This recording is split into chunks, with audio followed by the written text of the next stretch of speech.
Beni dünyanın her bir yerinden seyreden vatanımın güzel insanlarını saygı ve sevgiyle selamlıyorum.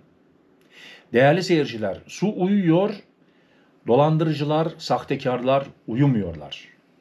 Onların işleri, güçleri bizi oyuna getirmek, artık hangi yoldan olursa olsun bizim alnımızın terinle kazandığımız paramızı bizden çatır çatır almak. Bunların başka işi gücü yok ve bunların kafası öyle şeye çalışıyor. Biz de iyi niyetli olduğumuz için bazen bunların oyununa geliyoruz.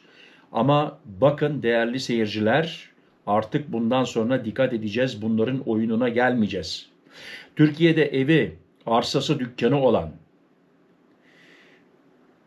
dairesi olan, almak isteyen, satmak isteyen, sonuna kadar izleyin lütfen.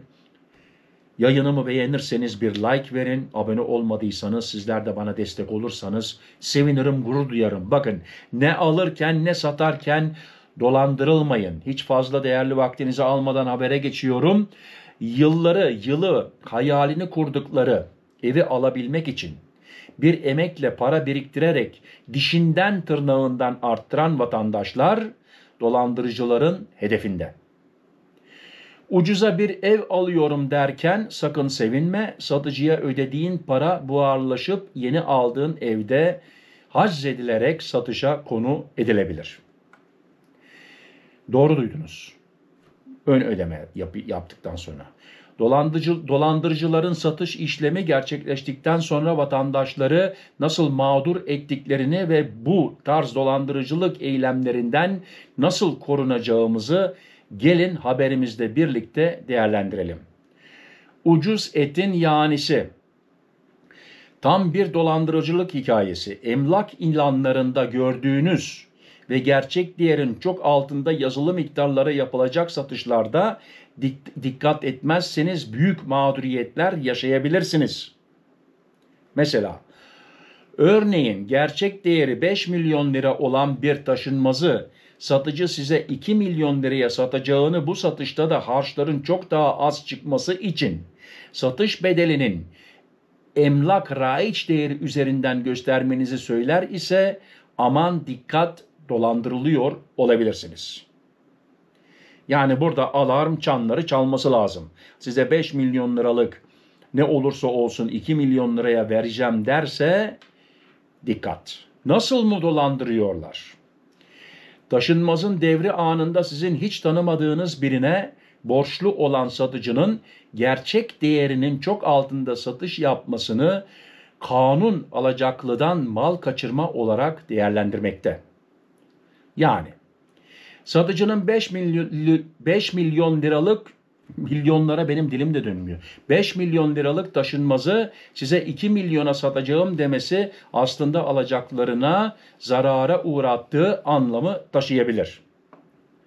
Böyle bir durumda tapuda gösterilen satış değeri emlak raiç değeri ile uyumlu, hatta bu miktarın biraz üzerinde olsa dahi gerçek piyasa değerinin altında gerçekleştirilen satış işlemleri bazı durumlarda 2 yıl, bazı durumlarda ise 5 yıl içinde iptal edilebilir.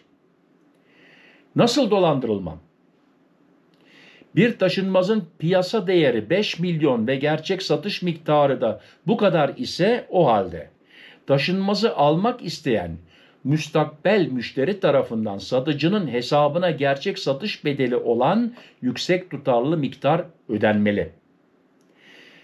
Paranın hesaba gönderilmesi anında açıklamaya satın alınmak istenen taşınmazın tapu bilgisinin yazılması ve son olarak ise tapu harcının satışın gerçekleştirildiği yüksek bir miktar üzerinden yatırılması gerekir.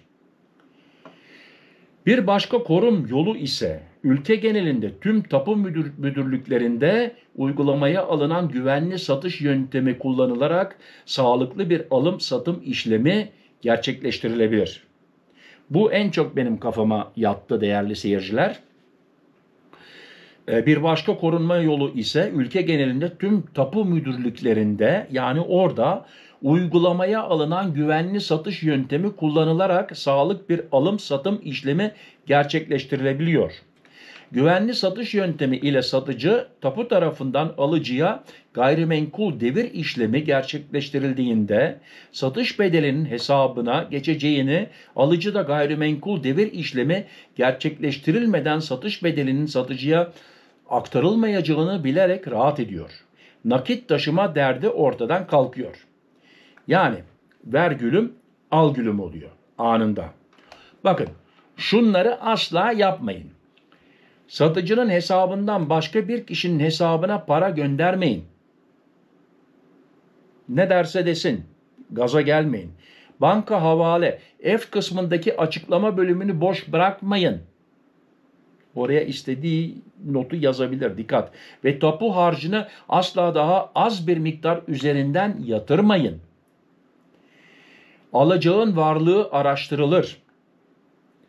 Taşınmazını satın aldığınız borçlunun alacaklıları mal kaçırma iddiası ile tarafınıza karşı bu durumu dava etmesi halinde ise mahkeme tarafından söz konusu alacağın gerçekten var olup olmadığı dikkatle incelenecektir. Bazı durumlarda dolandırıcılar tarafından bilerek gerçek değerin altında satışlar yapılmakta ve daha sonradan gerçekten var olmayan borçlara dayalı olarak icra takipleri başlatabilmektedir. Bu durumda ucuza aldığınızı sandığınız ev bir anda icra marifetiyle satılarak parası sözde alacaklılara ödenebilmektedir. Yani ortada kalırsın. Yargıtay'a göre bakın ne olmuş. Biraz eskide kalıyor ama benzer bir uyuşmazlığın görüldüğü 7 Mart 2016 tarihli kararında Yüksek Mahkeme bu özelliklerin doğal sonucu olarak davanın görebilirlik şartlarından birisi alacağın varlığı diğer söyleyişle tasarrufta bulunan kişinin borcu olmasıdır.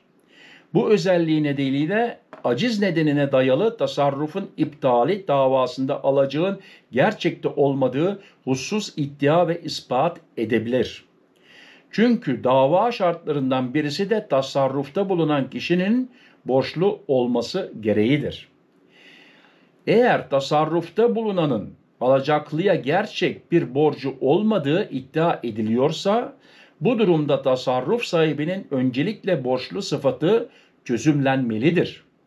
Bu nedenler ki borcun gerçek olmadığı iddiası ve muvazanın varlığı yönündeki savunmasının mahkemece incelenmesi gerekir. Tasarrufun iptali davalarında alacaklıya alacağını tahsil olanağı sağlanırken bu alacaklının alacağının şeklen varlığının değil, gerçekliğinin amaçlandığını göz ardı etmemek gerekir. Son söz.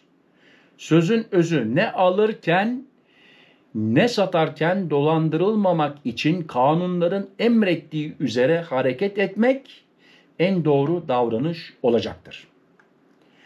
Değerli seyirciler, inşallah bu haberler size bir bilgi olarak yansımıştır. Biraz inşallah sizi aydınlatabildim bu haberle. Kusura bakmayın, bazen milyonlarla milyarlara dilim dönmüyor. Neden? Biz İsviçre'de fazla milyon kullanmadığımız için daha biz binliklerle uğraşıyoruz. Milyonlarla işimiz yok. Şükür İsviçre'de binlik. Bizim 100 bin, 200 bin, 300 bin öyle.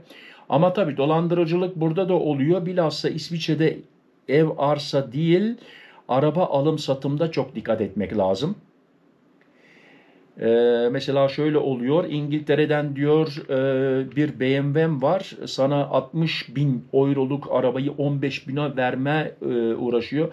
Yalnız diyor oraya onu getirebilmem için diyor 3 bin euroya bir ihtiyacım var diyor. Yoksa senin evinin önüne kadar getiremem diyor. Sen o ön ödemeyi bana bir yap diyor, ben sana arabanı getireceğim diyor. Arkadaşlar böyle oyunlara gelmeyin. İsviçre'de oluyor. İsviçre'de oluyorsa Almanya'da da oluyor. Böyle oyunlara da gelmeyin. Yan bilgi olarak vereyim. Beni izlediğiniz için teşekkür ederim. Tekrar bir like verirseniz, abone olmadıysanız, abone olursanız tabii ki sevinirim, gurur duyarım. Kendinize dikkat edin, sıhhatinize dikkat edin. Sıhhatli kalın, benimle kalın. Hoşça kalın. Murat.